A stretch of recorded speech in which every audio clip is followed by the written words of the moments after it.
میرے شیخ فرماتے تھے شاہ عبد الغنی رحمۃ اللہ علیہ کہ اللہ کا راستہ پیر اور مرشد کی دعاؤں سے طے ہوتا ہے. جو لوگ کسی اللہ والے کی صحبت یافتہ نہیں ہیں کتنا ہی کتب بینی کر لیں مگر ان کی کلام میں وہ تاثیر نہیں ہے. جو اللہ والوں کی صحبت یافتہ کے تھوڑے سے علم میں اللہ تعالیٰ برکت ڈال دیتا ہے. برکت اور ہے، حرکت اور ہے.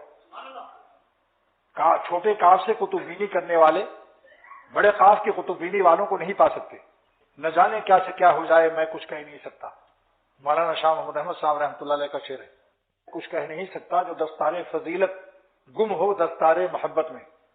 اب دیکھیے مولانا شاہ محمود احمد صاحب رحمۃ اللہ علیہ نے کبھی بخاری شریف نہیں پڑھائی مگر بڑے بڑے بخاری شریف پڑھانے والے جا کر ان سے دعا لیتے تھے. یہاں تک کہ دیوبند کے صدر مفتی محمود حسن گنگوہی رحمۃ اللہ علیہ جو صدر مفتی دیوبند تھے اور شیخ الحدیث بھی تھے مگر ایک بات سن کر فرمایا کہ میرا دل مولانا محمود احمد صاحب رحمۃ اللہ علیہ کی تقریر سن کر میرا دل مجلہ ہو گیا. اور حضرت مولانا شاہ محمود احمد صاحب رحمۃ اللہ علیہ نے 12 سال اپنے شیخ کی صحبت اختیار کی. 12 سال. یہاں تک کہ ان کے مرشد نے فرمایا کہ اگر قیامت کے دن اللہ تعالیٰ پوچھے گا میرے لیے کیا لایا تو میں کہوں گا عرض کروں گا کہ میں مولانا احمد کو لایا ہوں. محمد احمد نام تھا.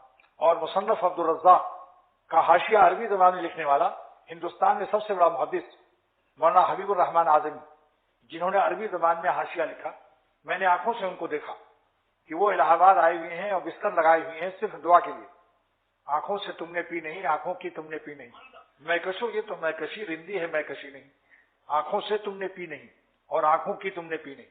تو میں نے دیکھا کہ مولانا حبیب الرحمان اعظمی بہت بڑے ہندوستان کے محدث مصنف عبد الرزاق کا حاشیہ عربی میں لکھنے والا شرق اوسط اور مجلس اور دنیا عرب میں جس کا غلغلہ مچا ہوا ان کو دیکھا کہ دعا لینے کے لیے مولانا کے پاس آئے. علماء ندوہ ان کے قدموں میں ہے.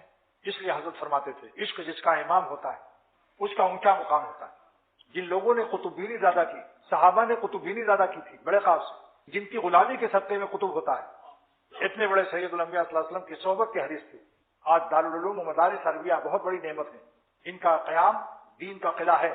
لیکن اگر خالص مدارس عربیہ پر اکتفا کیا جائے گا اور اہل اللہ کی صحبت اختیار نہ کی جائے گی تو علوم کی کمیات تو رہے گی، کیفیات علوم کے حاصل نہیں ہوگی، جس کی وجہ سے عمارت ہوگی روح نہ ہوگی. علم کا جسم ہوگا اس میں روح نہ ہوگی.